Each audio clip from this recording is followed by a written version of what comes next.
Hello friends, delish Marathi किचनमध्ये सर्वांचे स्वागत आहे।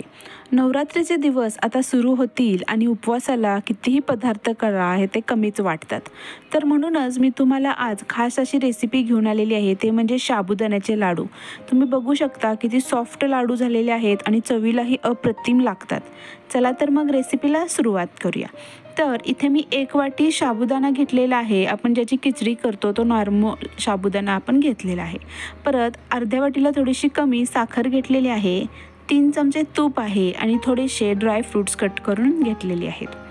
आता आपण सगळ्यात आधी साबुदाणा भाजून घेणार आहोत। अगदी लो फ्लेमवरती 5 ते 7 मिनिटांसाठी आपल्याला साबुदाणा भाजून घ्यायचा आहे। फ्लेम लो ठेवा, कारण की जर कलर पकडला साबुदाण्याने तर लाडू आपले पांढरे शुभ्र दिसणार नाहीत। ठीक आहे, त्यामुळे अगदी लो फ्लेमवर 5 ते 7 मिनिटांसाठी आपण साबुदाणा भाजून घेतलेला आहे आणि हा साबुदाणा थंड करून मिक्सरमध्ये याचं पीठ करून घ्यायचे। तर तुम्ही बघितलं, मस्त व्यवस्थित पीठ आपण करून घेतलेलं आहे आणि चाळूनही घेतलेलं आहे।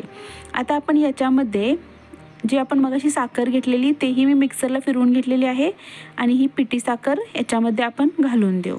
परत आपण याच्यामध्ये ड्रायफ्रूट्सही घालून देऊ। जर तुम्हाला आवडत असेल तर तुम्ही वेलचीही घालू शकता किंवा बेदाणेही वापरू शकता। आता आपण याच्यामध्ये आपण जे तूप घेतलेलं होतं ते वितळवून घालायचं आहे। जेवढं तूप घेतलेलं होतं ते सगळं मी तूप वितळवलेलं आहे आणि आता या पिठामध्ये घालणार आहे। तूप घातल्यानंतर व्यवस्थित आपल्याला हे पीठ मिक्स करून घ्यायचं आहे। जर तुम्हाला वाटलं की पीठ फारच कोरडं आहे तर तुम्ही याच्यामध्ये थोडंसं दूध किंवा एखाद चमचा तूप घालू शकता। व्यवस्थित हातानं मर्दून आपल्याला हे पीठ घ्यायचं आहे आणि गोळा तयार होतोय का बघायचं आहे।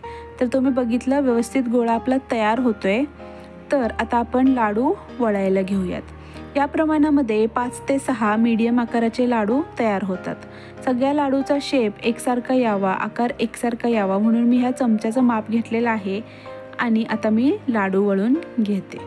अगदी सॉफ्ट आणि चवीला खूप छान असा हा लाडू तयार होतो आणि 5 ते 6 दिवस बाहेर व्यवस्थित तुम्ही हा एअरटाईट डब्यामध्ये स्टोअर करू शकता। तर तुम्ही बघितलं, 10 ते 15 मिनिटांमध्ये मस्त असा आपला हा साबुदाण्याचा लाडू तयार आहे। फ्रेंड्स, माझं चॅनल नवीन आहे, रेसिपी आवडली असेल तर प्लीज लाईक करा, शेअर करा आणि सबस्क्राईब करायला विसरू नका।